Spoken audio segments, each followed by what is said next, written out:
ओम शांति।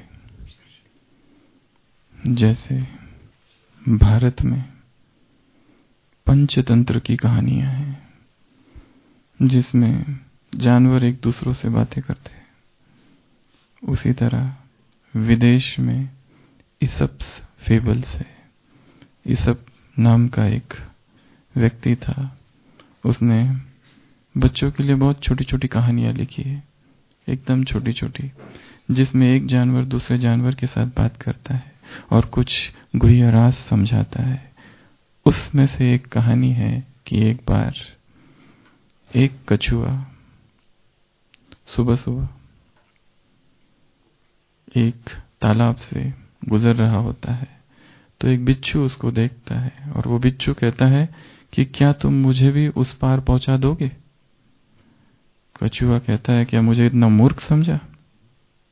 मैं जानता हूं तुमको, तुम्हारी आदत है डंक मारने की, और यदि तुमने मुझे डंक मार दिया तो मैं तो डूब जाऊंगा। मैं इतना मूर्ख नहीं कि तुम्हें अपने ऊपर ले लूं। वो बिच्छू कहता है, तुम एक बात को नहीं समझ पा रहे हो कि यदि मैं तुमको डंक मारता हूं, तुम तो डूबोगे, पर साथ में मैं भी तो डूबूंगा। इस तर्क को भी तो समझो, इस लॉजिक को। मैं कोई साधारण नहीं हूं। I have an Aristotelian logic. जो अरस्तु था, अरस्तु सुकरात, उसमें उन्होंने लॉजिक पर काम किया है। इस लॉजिक को भी तो समझो, इस तर्क को भी तो समझो कि क्या मैं इतना मूर्ख हूं कि तुमको डंक मार दूं, और जब तुमको अगर मैं डंक मारता हूं तो तुम्हारे पीठ पर तो मैं हूं, तो मैं भी तो डूब जाऊंगा। तो वो कछुआ सोचता है, बात तो सही है, ये ऐसा नहीं कर सकता, क्योंकि इसको भी तो अपने जीवन से हाथ धोना पड़ेगा। तो वो कहता, ठीक है बैठ जाओ, और वो बिच्छू कूदता है, उसकी पीठ पर बैठ जाता है और दोनों मस्ती से जाने लगते हैं। और जब बीच तालाब में पहुंचते हैं, कछुए को एक डंक लगता है, तो उसको तो आश्चर्य होता है, ये क्या हो गया? इसने तो वादा किया था, और इसका वो एरिस्टोटेलियन लॉजिक कहां चला गया? तो कछुआ कहता है, अरे ये तुमने क्या कर दिया? तुमने डंक मार दिया, तुम्हारे लॉजिक का क्या हुआ? अब जो भी हो, मैं तो डूब रहा हूं, मैं तो मर रहा हूं, मरने ही वाला हूं। मुझे जाते जाते ये बता दो, तुमने आखिर मारा क्यों? इतना तो बता दो, तुम्हारा लॉजिक कहां गया? तो वो बिच्छू कहता है, इसमें लॉजिक की क्या बात? लॉजिक अपनी जगह पर, मेरी आदत अपनी जगह पर। लॉजिक चाहे कुछ भी हो, तर्क कितना भी ऊंचा हो, जो मैंने बोला होगा, पर मेरा जो नेचर है और मेरा जो स्वभाव है और मेरा जो कैरेक्टर है, वो है डंक मारने का। उसके लिए कुछ भी करना पड़े, मैं उससे दूर नहीं रह सकता। वो मेरा स्वरूप है, वो मेरा स्वभाव है डंक मारना। और ये अंतिम नीति की शिक्षा मैं तुमको दे रहा हूं कि व्यक्ति अपने स्वभाव अनुसार ही कार्य करता है। जैसे उस बिच्छू का स्वभाव है डंक मारना, उसी तरह परमात्मा प्रेम हर आत्मा का स्वभाव है। चाहे कैसी भी आत्मा हो, ऐसा हो नहीं सकता कि उसके हृदय में प्रेम नहीं है। हर एक के हृदय में प्रेम समाया हुआ है। हाँ, फिर उस प्रेम की अभिव्यक्ति अलग अलग हो रही है, पर है वो उसी अनंत की प्यास, वो खोज उसी अनंत की है, और वो प्रेम वहीं जाकर समाप्त होगा। परंतु वो उसको जानता नहीं, और जानता है तो भी उतना पुरुषार्थ नहीं करता। इसलिए वो प्रेम कभी काम बनता है और देह की ओर जाता है। इसलिए वो प्रेम कभी नाम मान शान की इच्छा बनता है। वो प्रेम कभी सेल्फ लव बनता है, खुद ही से प्यार, दूसरों से कोई लेना देना नहीं। दूसरे मर भी गए तो भी चलेगा, दूसरों का जो हो रहा है वो होने दो। पर आत्मा की जो प्यास है वो है प्रेम की, और प्रेम में भी परमात्मा प्रेम उसका स्वभाव है। और जब हम अपने स्वभाव से दूर है, जब तक हम अपने स्वभाव से दूर है, तब तक दुखी है, क्योंकि अपने स्वभाव से दूर अर्थात उस परमात्मा प्रेम से दूर। और तब हमारा हृदय मनुष्यों के प्रेम में फंसा हुआ, अटका हुआ रहता है, जो कि हमें डंक मारते रहते हैं। और द्वापर से डंक मार रहे हैं, और द्वापर से बेड़ा गर्क है और हम डूब गए हैं। परंतु अब तक ये नीति शिक्षा आत्मा ने स्वीकार नहीं की है। अब तक इस बात का मनन नहीं किया है। दूध का मनन करते हैं, मंथन करते हैं तो क्या निकलता है? मक्खन। और मन का मंथन करते हैं तो दूध का मनन करते हैं तो नवनीत निकलता है। नवनीत अर्थात मक्खन। मन का मनन करते हैं तो नवनीति निकलती है। उधर नवनीत, नवनीत अर्थात मक्खन, इधर नवनीति, न्यू रियलाइजेशन। उस बात का हमने मनन नहीं किया कि इतने डंक लगे फिर भी सीखा नहीं, इतने धोखे हुए फिर भी वही गलती दोहराए जा रहे, इतना दुख मिला पर ये नहीं सोचा दुख मिला क्यों, किस कारण से मिला, क्या कारण था, क्या सूक्ष्म कारण था, वो कौन सी ऐसी बात थी कि अभी भी मन देहधारियों में लगा हुआ है। तो जैसे उस बिच्छू ने उस कछुए को डंक मार दिया और दोनों डूब गए, वैसे विकारों ने भी चेतना को डंक मारा है। और वो दंश इतना गहरा है कि अब तक आत्मा उभर नहीं पाई है। और एकमात्र उपाय, एंटीडोट है परमात्मा प्रेम। तो क्या सुना गीत में? जो तुम तोड़ो पिया मैं नहीं तोड़ू। ये एक ऐसी अवस्था है आत्मा की कि कभी कभी इस अवस्था में जाना चाहिए। इतना उससे घनिष्ठता है, संपर्क है, संबंध है, जब उससे उल्हाने दिए जा रहे हैं, उसे इस तरह की बातें की जा रही है कि यदि तुम तोड़ दो तो भी मैं नहीं तोड़ूंगा। मतलब वो तोड़ रहा है, मतलब वो हमको छोड़ के कहीं और जा रहा है। इस अवस्था में भी चले जाना कभी कभी कि बाबा तुमने मुझे छोड़ दिया है। कितनी अच्छी अवस्था है, सोचना।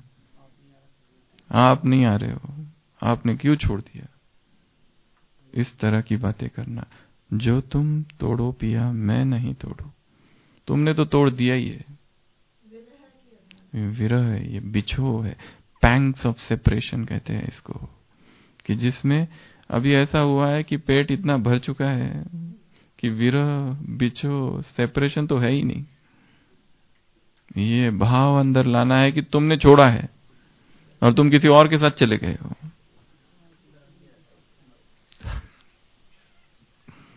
तो ये भाव उस ईश्वरीय प्रेम को प्रगाढ़ करता है, उस ईश्वरीय प्रेम में नवीनता लाता है।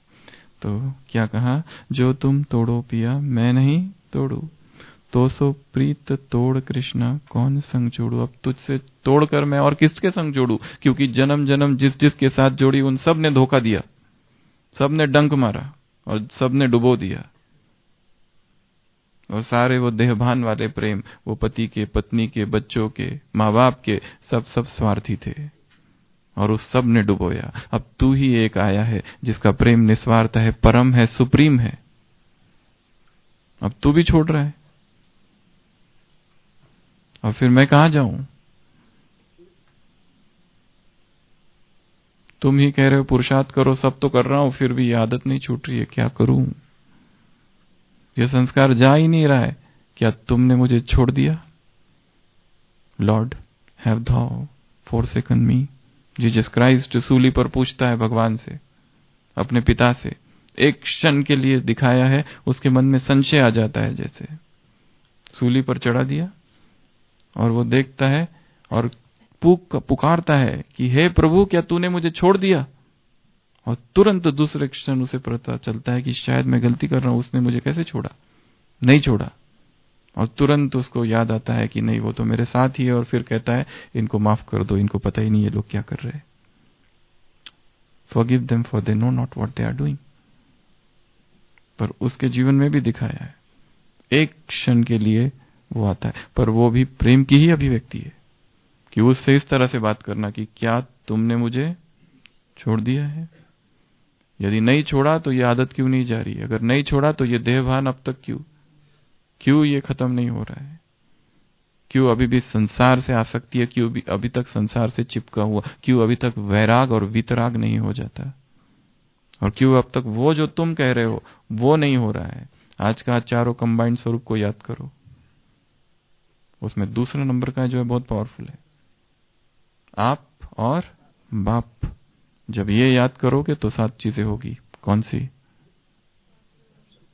शक्ति आ जाएगी, विजयी बन जाओगे, विघ्न समाप्त हो जाएंगे, विश्व कल्याणकारी बन जाएंगे, श्रेष्ठ वृत्ति से, श्रेष्ठ दृष्टि से, श्रेष्ठ कर्म से, श्रेष्ठ वाणी से, शुभ भावना से विश्व कल्याणकारी स्वरूप होगा तुम्हारा। और एक सेकंड में समस्या समाप्त नहीं हो रही है, अर्थात तुमने क्या मुझे छोड़ दिया है? तुमने मुझे छोड़ दिया है। ये इस तरह से बात करना कभी कभी उससे, क्योंकि वही बातें करेंगे तो वो भी तो बोर हो जाएगा। वही सुबह सुबह आ जाते हो तुम ज्ञान के सागर, प्रेम के सागर, मुझे पता है तुम वहां रहते हो, मैं यहाँ रहता हूं, तुम आए हो, तुम ब्रह्मातन में आए हो, अरे मुझे पता है। वही चीजें मुझे मत बताओ, वो चीजें बताओ जो मुझे पता नहीं है। एक विदेश की बहन जो 40 साल से ज्ञान में चलती थी, उन्होंने हमसे प्रश्न पूछा था, तुम कौन हो? 40 साल से ज्ञान में विदेश की बहन, ये बताओ तुम्हारा परिचय क्या है, हु आर यू? और उसने कहा वो मत बताना जो मैं जानती हूं। अब कितना कठिन प्रश्न है। वो मत बताना जो मैं जानती हूं। तो बाबा के सामने भी, अच्छा आपसे कोई ये प्रश्न पूछे तो क्या उत्तर देंगे? देवेंद्र भाई आप कौन हो? मंजू बहन, विठल भाई क्या उत्तर देंगे? सोच रहे मैं हूं कौन?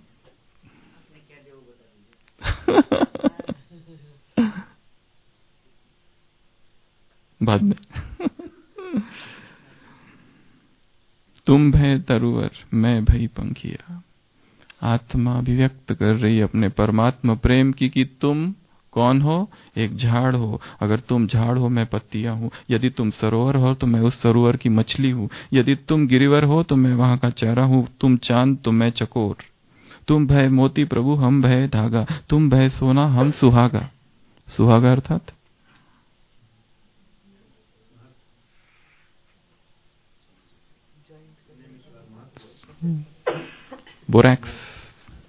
बोरैक्स एक एलिमेंट होता है ना, जिससे सोने को जोड़ते हैं, बनाते हैं। मीरा कहे प्रभु ब्रज के वासी, तुम भय ठाकुर, मैं तेरी दासी। जो तुम तोड़ो पिया, मैं नहीं तोड़ू। तो सो प्रीत तोड़ कृष्णा, कौन संग जोड़ू। तो इस तरह से वार्तालाप परमात्मा से कि तुमने तोड़ा है पर मैं नहीं तोड़ूंगी। तुमने क्यों तोड़ा? तुम कहां चले गए? उसके लिए पुकारना, उसके लिए रोना। संसार में लोग एक दूसरे के लिए रोते, पत्नी के लिए कितना रोते हैं, पति के लिए कितना रोते हैं, महीने महीने रोते बैठते हैं। और यहां कौन आया? पतियों का पति आया है।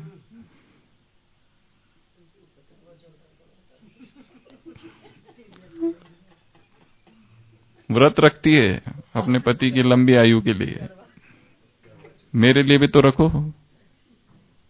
कल बाबा ने कहा था मुझे किसकी मदद चाहिए? पवित्रता की मदद तो दो। साकार महावाक्य है बाबा के, बाप बच्चों से भीख मांगते हैं। बाप बच्चों से भीख मांगते हैं, पवित्र बन, पवित्र बन, पवित्र बन। ब्रह्मचर्य की भीख मांगते हैं। तो ऐसा परमात्मा प्रेम हो। तो आज कौन सी तारीख है? 28। भगवान से महामिलन का दिवस। यह दिवस ब्राह्मणों के इतिहास में सुवर्ण अक्षरों से लिखा जाएगा। जब हमारा इतिहास लिखा जाएगा, या हमारी जीवन कहानी कोई लिखे दूसरा, या हम खुद लिखे, तो उसमें एक चैप्टर जरूर आएगा कि इनके जीवन का सबसे महत्वपूर्ण दिवस कौन सा था। 28 अक्टूबर 2018, ये वो एक दिन था इनके जीवन का जिसमें इन आत्माओं ने भगवान से मिलन किया था। तो ये जो प्रभु प्रेम है, इसके 10 आधार स्तंभ है, उसकी हम चर्चा करेंगे। वो कौन सी चीजें हैं, वो कौन से आधार है जिसमें प्रभु प्रेम हृदय में पनपे। ये क्यों प्रभु प्रेम सूख गया है हृदय से, क्यों कम हो गया है। और जब प्रभु प्रेम ही नहीं तो क्या अनुभव होगा चेतना को? कुछ नहीं। जब आत्मा लबालब भरी हो इस डिवाइन लव से, डिवाइन लव जो है वो सबसे बड़ा लव है इस संसार का, द सुप्रीम, इससे बड़ा और कोई लव नहीं है। बाकी सब प्रेम जो है वो दुखदाई है, दर्द देने वाले, कष्ट देने वाले है। ये एकमात्र ऐसा प्रेम है जो थोड़ा सा भी आ जाए तो हृदय तृप्त हो जाता है, भर जाता है। आत्मा की प्यास मिलन की है, इसको नहीं भूलना है। आत्मा की जो प्यास है वो यूनियन की है, मिलन की है, परंतु परमात्मा का परिचय नहीं, परमात्मा प्रेम नहीं। इसलिए आत्मा देह में आबद्ध है तो देह देह से मिलना चाहता है, और उस काम वासना से मिलन के बाद भी फ्रस्ट्रेशन ही हाथ में आता है।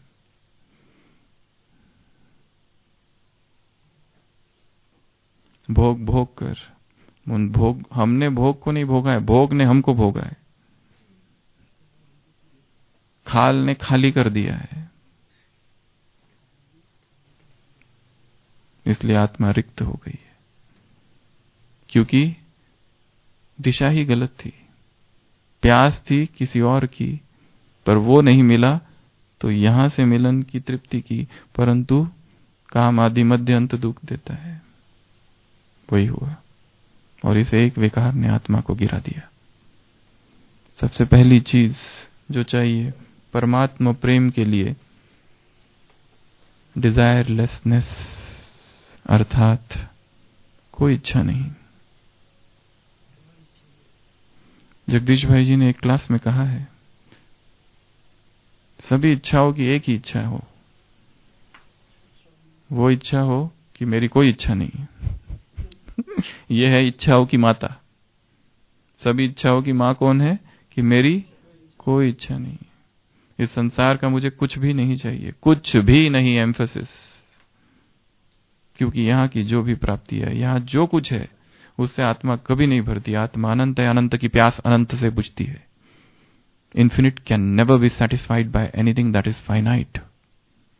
आत्मा अनंत है, उसकी प्यास अनंत से ही बुझेगी। यहां का पद, यहां की प्रतिष्ठा, यहां का नाम, यहां का धन, यहां के संबंध, यहां के शारीरिक प्रेम, यहां का डिजिटल विस्तार कभी भी आत्मा को तृप्त नहीं कर सकता। आत्मा की प्यास परमात्मा प्रेम की है। तो डिजायरलेसनेस अर्थात इच्छा का भी, इच्छाओं की अविद्या। अगर इच्छा करनी है तो एक ही इच्छा, बस मेरी कोई इच्छा नहीं। एक तू मिला और कुछ नहीं चाहिए। तू मिला, सब कुछ तुझ में समाहित है। ऐसा कुछ भी नहीं है जो तेरे बाहर है। तू ही सब कुछ है और तुझ में सब कुछ है।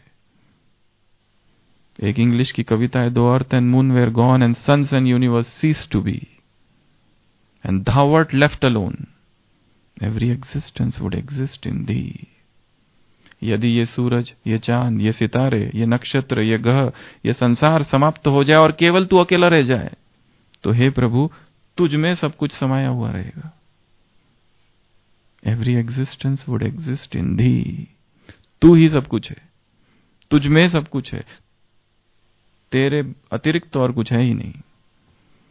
जब ऐसा भाव हो तब प्रभु मिलन का कुछ अनुभव होगा। जब संसार में बुद्धि भटक रही है, ये भी करना है, वो भी करना है, अभी घर भी बनाना है, अभी ये भी करना है, अभी बच्चे को पढ़ाई के लिए विदेश भी भेजना है, और बेटी की शादी भी करनी है, और ये भी करना है और वो भी करना है। संसार इच्छाओं में व्यक्ति, संसारिक इच्छाओं की गिरफ्त में गिरफ्तार है, तो कहां से अनुभव होने वाला है? और फिर कहते बाबा से मिले पर अनुभव तो कुछ भी नहीं हुआ।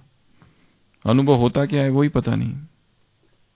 कैसे अनुभव होगा? संसार में बुद्धि भटक रही है, संसार की 1000 इच्छाएं है, नहीं हो सकता। संसार की इच्छाओं से रिक्त, खाली, डिजायर लेसनेस जब तक नहीं, तब तक कोई अनुभव नहीं। और इस संसार से क्या पाना है? अपने आप से बात करना, अपने आप को सोचना, देखना, दोष बुद्धि हो संसार के प्रति, मीन मेक निकालना संसार के, फॉल्ट फाइंडिंग कि इस संसार में सुख नहीं है और फिर भी मैं सुख के पीछे मैं क्यों भाग रहा हूं, जो है ही नहीं। मृग मरीचि का बाबा कहते हैं, बिलो द विप्स, दिखता है, जाने के बाद पता चलता है ही नहीं। भ्रम था वो, दृष्टि भ्रम। लगता है कोई नया व्यक्ति मिल गया जीवन में, इससे संबंध बढ़ाऊं, इससे फ्रेंडशिप करूं, उससे कम्युनिकेशन, व्हाट्सएप, ईमेल, पहले पहले बहुत अच्छा है और धीरे धीरे दुख चालू। पहले सोचा था ये सबसे अलग है, ये बाकियों जैसी नहीं है, ये बाकियों जैसा नहीं है, ये भाई तो थोड़ा अलग ही है, एकदम बढ़िया है, जैसा चाहिए था, जैसे मन में सोचा था बस यही है। और फिर बाद में इसमें भी वही सब निकल आता है जो बाकियों में। पहले सोचा था इसमें बिल्कुल ईर्ष्या नहीं है, बाद में पता चलता है ये तो ईर्ष्या का भंडार है। पहले सोचा था ये कितना निस्वार्थ प्रेम है इसका, बाद में पता चलता है सबसे बड़ा स्वार्थी तो यही है। पहले पता चला था ये कुछ और, बाद में कुछ और। ये सारी चीजें संसार के प्रति दोष दृष्टि, छिद्रान्वेषण, फॉल्ट फाइंडिंग, यहां पे कोई सुख है ही नहीं, यहां जाना ही नहीं है मुझे, मार्ग इधर है मेरा। ये सब बिच्छू है। पहले जो अच्छी अच्छी बातें करते, एरिस्टोटेलियन लॉजिक देते हैं और फिर डंक मारते और फिर डुबो देते हैं। तो डिजायरलेसनेस। दूसरा, intense love of God. Second जो चीज चाहिए प्रभु मिलन के लिए, इंटेंस लव। इंटेंस अर्थात अति तीव्र, अति उग्र परमात्मा प्रेम। ऐसे ढीले ढाले प्रेम से परमात्मा प्रेम में कोई मिलन नहीं होता है। भक्ति में कहते 3 प्रेम एक हो जाए तब भगवान मिलते हैं। एक मां का बच्चे के लिए, एक कामी पुरुष का स्त्री की देह के लिए, और एक लोभी पुरुष का धन के लिए। ये तीनों प्रेम एक हो जाए और भगवान के लिए चला जाए कि वो इतना इंटेंसिटी, ये तीनों प्रेम में बहुत भयंकर इंटेंसिटी है। क्या तीव्रता है मां के अपने बेटे के लिए जो प्रेम होता है, बहुत ज्यादा तीव्रता है उसमें। वो सारा एक तरफ हो जाए और मिल के अब भगवान क्यों नहीं आ रहा है, वो व्याकुलता, वो रेस्टलेसनेस जब ईश्वरीय प्रेम के प्रति हो तब वो जाके प्रकट होता है, तब तक नहीं आता है वो। तो इंटेंस लव चाहिए। वो देखना है जैसे काम विकार के लिए कैसे आतुर हो जाती है आत्मा संसार में, उसको ही समझ नहीं आता इतनी आतुरता क्यों। ये जो कुछ है शादी ब्याह, वो सब किस लिए? विकारों के लिए। इतनी उसकी तैयारी, और छिपा हुई एक ही इच्छा, वासना। उसे एक वासना की पूर्ति के लिए बाहर का इतना सारा दिखावा, आडंबर।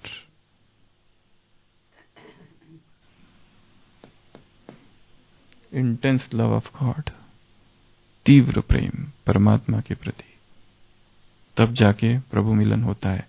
तीसरा, वैराग। क्या बिना वैराग के कोई भगवान की ओर आ सकता है? जैसे कहते हैं बच्चे हैं छोटे, खेल रहे आपस में, मां पुकारती आ जाओ आ जाओ, वो कहते हैं नहीं हमको अभी खेलना है, नहीं आते। मां बार बार पुकारती आ जाओ बहुत हो गया, वो कहते हैं नहीं हमको अभी खेलना है। फिर एक समय आता है कि वो उब जाते हैं खेलने से, एक दूसरे से मारने लगते हैं, चीटिंग करते हैं, कुछ कुछ करते हैं। फिर उसको मां की याद आती है, उसको अब कुछ भी नहीं चाहिए, वो दोस्त नहीं चाहिए क्योंकि वो चीटिंग कर रहे हैं सारे। फिर वो मां की तरफ दौड़ता है कि अब तुम आओ, अब तुम ही चाहिए बस। वैसे इस संसार से जी खट्टा हो जाए, पैर उखड़ जाए, पराए पराए लगे दुनिया वाले, ये मेरे है ही नहीं, बहुत दुख देते हैं। डंक मारने वाले बिच्छू, काटने वाले जहरीले सांप,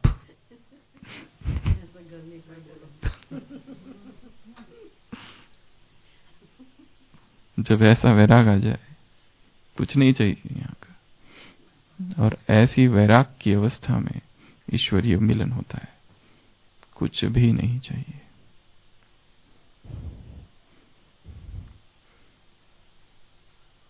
इंटेंस प्यूरिटी। चौथा है इंटेंस प्यूरिटी, अति प्यूरिटी। बाप कहते हैं बाप को पवित्रता की मदद चाहिए, ऐसी प्यूरिटी कि अगर तुम किसी को देख लो तो सुशील भाई क्या उसको शरीर भूल जाए, ऐसी नजर, ऐसी दृष्टि, ऐसी प्यूरिटी की विजन कि इन आंखों से प्यूरिटी के प्रकंपन निकले, कि किसी को देखो तो वो शरीर छोड़ ना दे, शरीर से डिटैच हो जाए।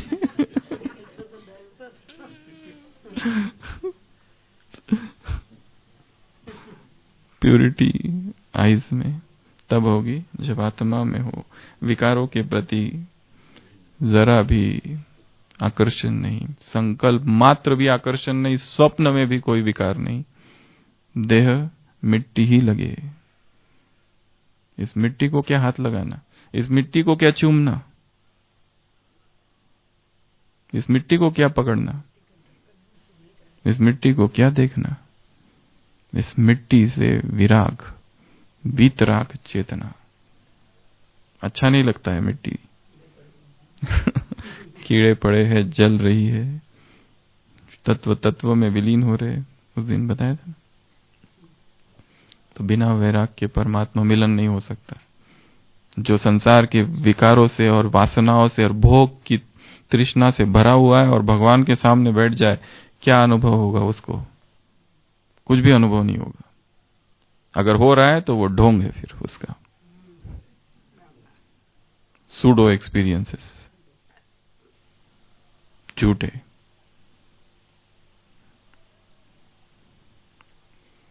तो वैराग, विवेकानंद ने एक जगह लिखा है, let us revise our pledge to get detached and to develop Vairag.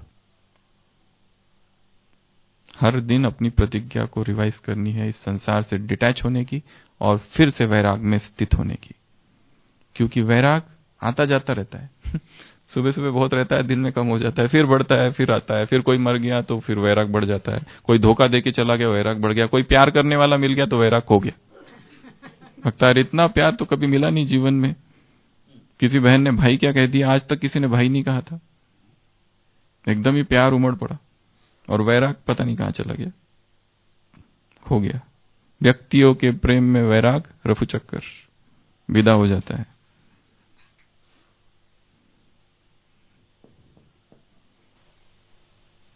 N, नष्टो मोह और नष्टो घृणा, दो चीजें हैं। हमें नष्टो मोह का तो पाठ पढ़ाया जाता है, पर फिर जिसमें मोह होता है उसके प्रति घृणा यदि उत्पन्न हो जाए तो वो भी स्मृति स्वरूप की अवस्था नहीं है।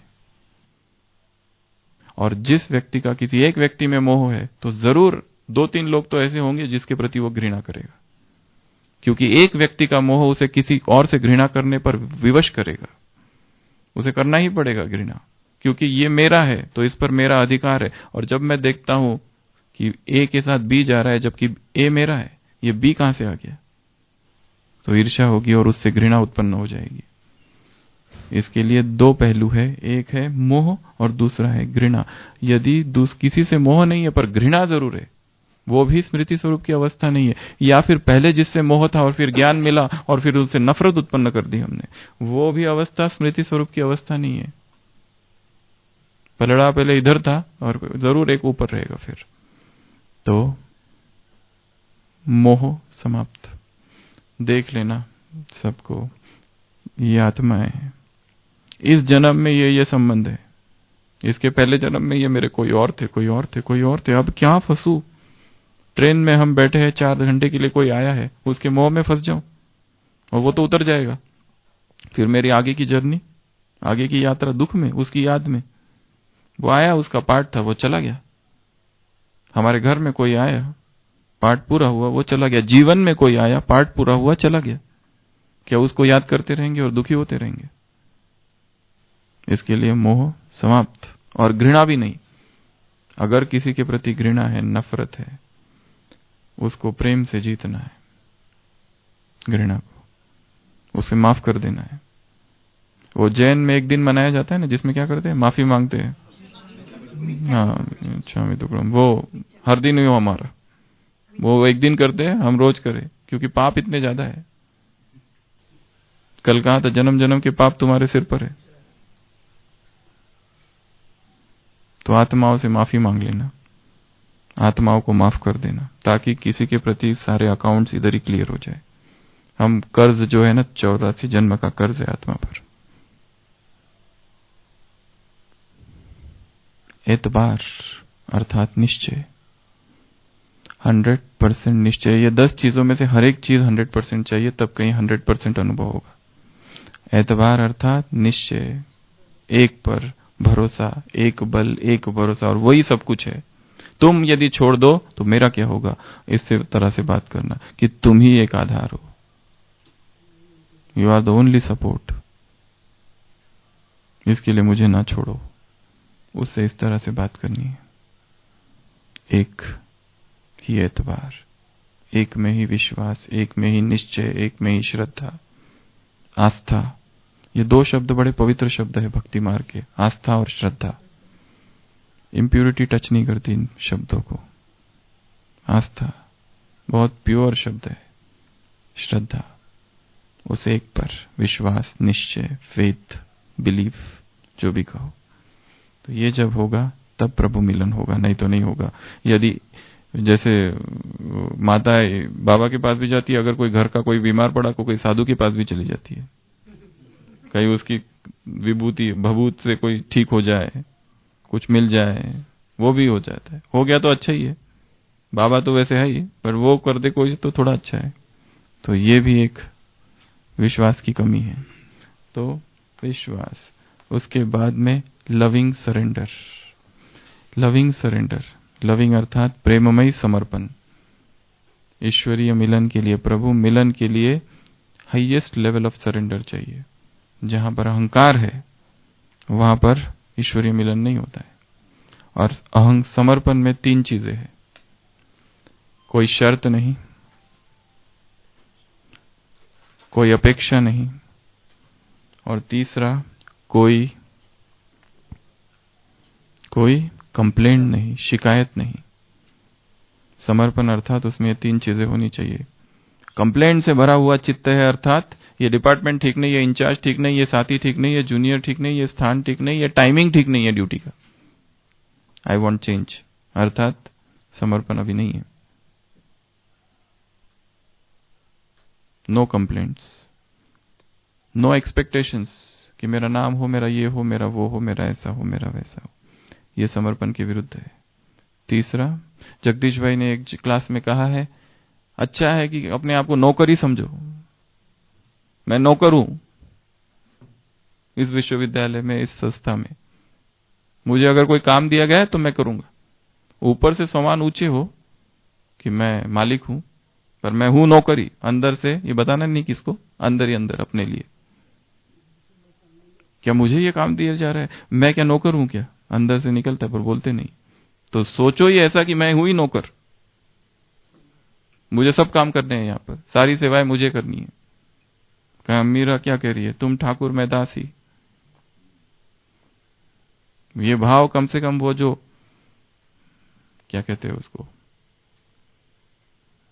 हिकड़ी, वो जो अंदर से घमंड, उद्दंडता, वो जो अंदर से अभिमान और घमंड भरा है, उसको तोड़ेगा कि मैं कौन हूं, नौकर हूं, सारी सेवाएं मुझे करनी है। ये भी कहा है एक जगह। तो surrender, no complaints, no expectation, और तीसरा नो कंडीशंस, कोई शर्त नहीं, ये करो तो वो। देखो हम अगर बीमार पड़ जाए तो हमारा सारा होना चाहिए फ्री में, हमारा ये हो जाए तो वो होना चाहिए, हर चीज में कंडीशन। ये करूं तो मेरे फायदे क्या क्या है वो बताओ पहले। यहाँ फायदे और यहाँ नुकसान, ये बातें कहां से आ गई? मन से समर्पण। तो लविंग सरेंडर। उसके बाद में ओ अर्थात one father and none else, एक बाप दूसरा न कोई, एक ही से सर्व संबंध, एक ही के प्रति समर्पण, एक ही के याद, एक ही से प्यार, एक ही से रिश्ते, एक ही से सब कुछ। क्योंकि द्वापर से अब तक क्या किया? अनेकों से संबंध निभाए, अनेकों से रिश्ते बनाए, अनेकों से कुछ कुछ किया, अनेकों के साथ घूमे फिरे, बात की। अभी भगवान से बात करने का समय। संगम युग एकमात्र ऐसा है जब हम भगवान से बात कर सकते। बाकी समय तो क्या बात कर रहे पता ही नहीं। हनुमान जी से बात कर रहे हैं तो कभी राम जी से बात कर रहे हैं, राम जी आए तो ठीक, नहीं तो कृष्ण जी आ जाओ, कृष्ण जी आए तो ठीक, नहीं तो कोई और आ जाओ। यही चालू था। हाँ तो अभी पता चला किसको पुकारना है और वो हमसे बात कर रहा है। तो लविंग ओ से one father and none else, ये जब भाव होगा तब प्रभु मिलन होगा। शाम का प्रभु मिलन, आज का प्रभु मिलन 28 तारीख का। वाइसलेसनेस, निर्विकारिता। बाबा को कौन से बच्चे प्रिय है? जो निर्विकार है, जिनको विकार स्पर्श नहीं करते, ऐसे बहुत अच्छे लगते हैं उसको। जिनका हृदय बहुत साफ है, स्वच्छ है, पवित्र है, जिनके अंदर छल कपट है, वो उसको बिल्कुल पसंद नहीं है। छल कपट से भरा हुआ षड्यंत्र बनाता है हमेशा। इसका क्या करूं? षड्यंत्रकारी बुद्धि जो है वो बाबा को पसंद नहीं है। बाबा ने परसों भी कहा था ना, बाप कौन है? भोलेनाथ, गरीब निवाज है, उसको गरीब ज्यादा पसंद है। अमीर जो सोचते रहते हैं इधर ये दूं तो क्या मिलेगा, स्टेज पे जाने को मिलेगा कि नहीं मिलेगा, उसके पास बाबा नहीं आते।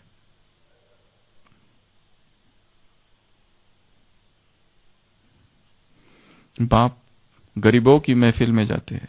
क्या था महावाक्य बाबा का? बाप साहूकारों की महफिल में नहीं जाते जहां 56 प्रकार के भोग है, बाप गरीबों की महफिल में जाते हैं जहां सूखी रोटी है। साकार महावाक्य है बाबा के। जहां सच्चा दिल है, सच्चा हृदय है, वहां जाते हैं भगवान। तो वाइसलेसनेस अर्थात निर्विकारी चित्त, संपूर्ण निर्विकारिता। एक इंग्लिश ऑथर ने लिखा है, what the tangled web we weave when we first practice to deceive. ऐसा जाल बिछाया कि उसमें हम खुद ही फंस गए। दूसरों को फंसाने के लिए जाल बुना था। What a tangled web we weaved when we first practice to deceive. दूसरों को फंसाने के लिए जाल बुना और खुद ही फंस गए। अब निकालो कोई इसमें से, और कौन निकाले? दूसरों को फंसाने के लिए निकाला था, किया था। और एक बचा है लास्ट, इटर्नल त्याग एंड तपस्या। इटर्नल अर्थात अविनाशी त्याग और तपस्या। क्या बिना त्याग के, सर्वंश त्याग के और तपस्या के भगवान से मिलन हो सकता है? बाबा को तपस्वी बच्चे अच्छे लगते हैं, जो भोग विलास में डूबे हुए वो नहीं, जिनका अपनी जिह्वा पर अंकुश नहीं वो नहीं। विलासिता वाले जीवन वाले भगवान को प्रिय नहीं है। बाबा कहते हैं तुम वनवाह में हो। वनवाह अर्थात वनवास, तापसी वस्त्र हो तुम्हारे, तापसी जीवन हो, तपस्वी जीवन हो, भोग विलास में जो डूबे हुए वो भगवान को प्रिय नहीं है। तो ये 10 की 10 चीजें चाहिए, तब क्या होगा? प्रभु के दर्शन, प्रभु के मिलन, वो आस जो जन्म जन्म से थी चेतना की, वो पूरी होगी। सबसे पहला बताया डिजायरलेसनेस, एक ही इच्छा सभी इच्छाओं की माता, मेरी कोई इच्छा नहीं है, बस तुम मिल गए, अब और कुछ नहीं चाहिए। क्योंकि इच्छाएं दुष्पूर है संसार की। दुष्पूर अर्थात कभी भी तृप्त नहीं होती, एक पूरी होती है तो दूसरी खड़ी होती है। ये मिला वो चाहिए, वो मिला वो चाहिए, अंतहीन है उसका प्रवाह। ये जॉब मिला वो जॉब चाहिए, अब इतनी सैलरी अब इतनी चाहिए, अब ये घर मिला वो घर चाहिए, उसका कोई एंड ही नहीं है, चालू ही चालू है। और जन्म जन्म से चालू है, एक जन्म की भी इच्छा नहीं है। तो बाबा कहते हैं अब तुम्हें इच्छा मात्र में विद्या बन जाना है। इच्छाओं से भी क्या होती है इच्छा वो भी नहीं पता। ना हमको संसार के किसी फिल्म में जाने की इच्छा है, ना संसार के जो भोग विलास संसार के जो लोग कर रहे वो हम नहीं कर सकते। वो वही कर रहे हैं ना हम जो कर रहे हैं, ऐसा तो नहीं। फिर क्या फायदा भगवान का बनकर। दूसरा, इंटेंस लव, परमात्मा के प्रति तीव्र लव। ये चेक करना है वो कौन से बीच में दूसरे लव आ गए, अदर्स वाले। कौन आ गया बीच में? टॉम, डिक एंड हैरी, जो लव को खींच रहा है और बांट रहा है। बाबा कहता है मुझे जो प्यार करो एकदम बस मेरे से करना, शेयर बिल्कुल पसंद नहीं। जेलसी गॉड है वो। तीसरा, वैराग, जो चीजों से आकर्षण है उनके दोष देखना कि क्यों अभी तक इसमें फंसा हुआ हूं, क्या मिला इससे, ये जो आदत है क्यों नहीं छूट रही है। नई आदतें क्रिएट करो। टाइम वेस्ट हो रहा है, कमरे में गए कि टाइम वेस्ट चालू, ये देखेंगे वो देखेंगे, टीवी देखेंगे, मोबाइल देखेंगे, यूट्यूब देखेंगे, ये करेंगे वो करेंगे, डिजिटल वेस्टेज क्यों वेस्ट हो रहा है, उसके दोष देख लेना। स्वयं को जो देख ले वो सबसे बड़ा टीचर। आज कहा ना तुम टीचर हो, सोचो कि स्कूल में कॉलेज में हो और सारे स्टूडेंट्स मुझे देख रहे हैं, उठते बैठते सोते जागते खाते पीते, जैसे सारे विद्यार्थी मुझे देख रहे हैं, हम मास्टर टीचर से। ऐसे सम्मान दिए बाबा ने। अगला बताया इंटेंस प्यूरिटी, अपनी प्यूरिटी को फिर से रिवाइज करना है। मधुबन में आए हैं सभी, प्यूरिटी को रिवाइज करना है। नेक्स्ट, पिछले 6 मास में कहां कहां ब्रह्मचर्य खंडित हुआ, कारण क्या थे, what were the sexual triggers, उसकी लिस्ट बनानी है। क्या था? वीडियो था, फिल्म थी, मूवी था, ट्रेलर था, पोस्टर था, पिक्चर था, व्यक्ति था, संबंध था, टच था, क्या था? खाना था, पीना था, ऐसा खा रहे थे जिसकी वजह से स्वप्न में काम विकार उत्पन्न हो रहा है, क्या था? उसकी लिस्ट बनाओ और ब्रह्मचर्य को फिर से धारण करो। बिना ब्रह्मचर्य के प्यूरिटी नहीं, और बिना प्यूरिटी के भगवान मिलन नहीं। बाकी सारा डिस्कशन वेस्ट है बिना प्यूरिटी के। नष्टो मोह, कौन एक व्यक्ति है जिससे हम को पकड़ के रखा है और जिसको हम कहते हैं ये मेरा है, बाबा छोड़कर। संसार से नष्ट मोह, और संसार के प्रति किसी के प्रति घृणा भी नहीं। अगर घृणा है तो माफ कर दो और माफी मांग लो, बस। ये छोटा सा फॉर्मूला बाबा ने दिया है। फिर एतबार एक पर, विश्वास, भरोसा, निश्चय, फेथ, बिलीफ, श्रद्धा, आस्था, एक ही पर, बस वही एक ही याद आए हर स्थान समय। हेल्पलेस कंडीशन में उसी की याद आए बस। अगला, लविंग सरेंडर, प्रेममयी समर्पण, जबरदस्ती नहीं।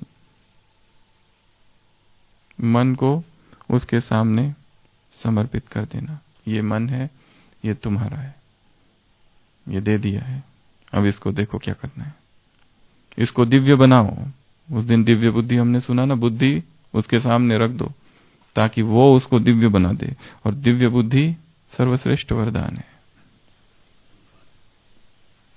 ओ for one father and none else, एक ही बाप और दूसरा न कोई, अर्थात सर्व संबंध उससे। वाइसलेसनेस, जो वाइसलेस है वही वायरलेस होंगे लास्ट में, जो प्योर है वाइसलेस है। और लास्ट बताया इटर्नल, अर्थात अविनाशी। अविनाशी त्याग, त्याग में भी सर्वंश त्यागी बन जाओ। जो त्याग किया है उसका भी त्याग नहीं, उसका भी अभिमान नहीं, और हमने त्याग किया ही किया है 5 पैसे का, था ही क्या जो इतनी अकड़ त्याग की, तो उसका भी अभिमान नहीं। मिला इतना ज्यादा है, भाग्य बड़ा है, त्याग तो बहुत कम है। हमने वैसे कुछ त्याग किया ही नहीं। तपस्या, अगर तपस्या जीवन नहीं है, अभी तक तपस्वी जीवन नहीं है, भोगी जीवन है, तो आज की तारीख से 28 अक्टूबर 2018 से कितने बजे? 6:25 से फिर से संकल्प को रिवाइज करना है कि मुझे भोगी नहीं तपस्वी बनना है। अपने इस शरीर को भोग के लिए नहीं, तपस्या के लिए यूज करना है। आज कहा ना बाबा ने, कंबाइंड स्वरूप तुम्हारा पहला है आत्मा और शरीर। इस शरीर से सेवा, अलौकिक सेवा करनी है। तपस्या करने के लिए शरीर मिला हुआ है, इस शरीर को ऐसे ही वेस्ट नहीं कर देना है, ना ही इस शरीर की शक्ति को वेस्ट करना है, ना ही इस जो संकल्प आ रहे हैं उसको वेस्ट करना है। बहुत वेस्ट कर लिया। अभी let us revise the pledge to become tapasvi. तो ये सारी चीजें थी परमात्मा प्रेम की। फिर से सभी 1 मिनट के लिए अभी बैठ जाएंगे योग में स्थिर, और बाबा को अपनी आंखों के सामने देखेंगे। और एक अभ्यास करना है, मैं आत्मा और शिव बाबा कंबाइंड है। यहां पर यहीं पर हम कंबाइंड है, दोनों मिक्स हो गए, मैं और वो एक ही।